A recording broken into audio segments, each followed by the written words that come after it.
وزیر عدلیه حکومت طالبان روز 16 آگوست سال 2023 اعلام کرد که فعالیت اسپای سیاسی در قلمرو افغانستان به طور کامل ممنوع است. عبدالحکیم شریکی وظیفه وزیر عدلیه حکومت طالبان را بر عهده دارد. در برنامه حسابدهی دولتی به ملت تاکید نمود که فعالیت اسپای سیاسی اساس شرعی ندارد، به نفع ملت نیستند و مردم آن را نمیخواهد. بنا به گفته این منصبدار طالبان، حکومت آنها تمام قانونهای خود را مطابق با شریعت اسلامی تنظیم میکند. همچنین عبدالحکیم شریع یادآور شد که شرعی کردن قوانین در تاریخ افغانستان سابقه گذشته ندارد. لازم به یادآوری است که پس از غصب افغانستان از جانب طالبان و به سر قدرت سیاسی رسیدن این گروه، اکثر رهبران حزب‌های سیاسی افغانستان و سیاستمداران افغان خاک کشورشان را ترک نموده و بعضی از رهبران حزب‌های سیاسی فعالیت سیاسی خود را در خارج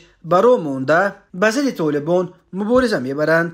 همچنین وزیر عدلیه طالبان در این نشست خبری خود گفت که در یک سال گذشته 38 سند قانونی و 10 طرزالعمل در وزارت عدلیه تهیه و برای بررسی در میان گذاشته شده است. بنا به گفته عبدالحکیم شرعی، حکومت طالبان در یک سال گذشته به 400 نفر وکیلان مدافع شهادتنامه وکیلی دادند. همچنین این وزارتخانه در یک سال 752 پرونده حقوقی را بررسی نموده به 298 تن از گمان شدگان یاری حقوقی رایگان رسانیدند.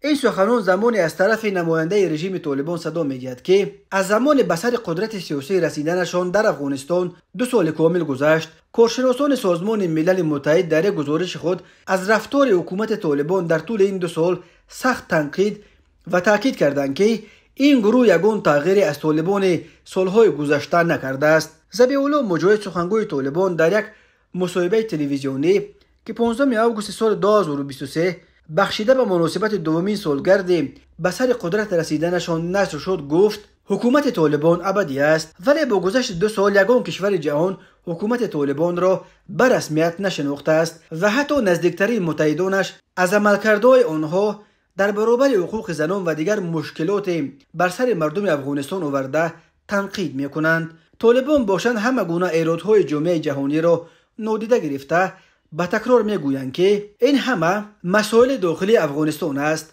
و کشورهای خارجی نباید به آن دخالت کنند.